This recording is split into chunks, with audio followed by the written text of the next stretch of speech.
Magandang umaga.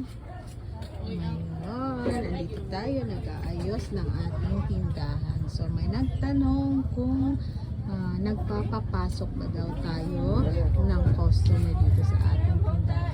So dati ay hindi po tayo nagpapapasok, pero sa ngayon ay may inopen tayong small area o limited lang yung area kung saan sila pwedeng pumasok.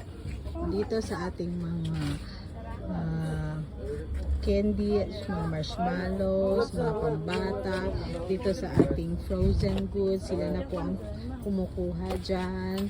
Dito sa ating mga candies, mga bubble gum, biskuit, mga buy pack, so sa gatas, milk dyan, pwede sila, and pwede din silang kumuha dito sa ating mga soft drinks. Ang gulo-gulo pa. Singgulo ng buhok ni Joy. Ayan, dito din sa ating mga sabon. So hanggang dito lang sila, guys. So dito banda, hindi na pwede. Ayan, gulo-gulo. Naabot yung degree ang amoy.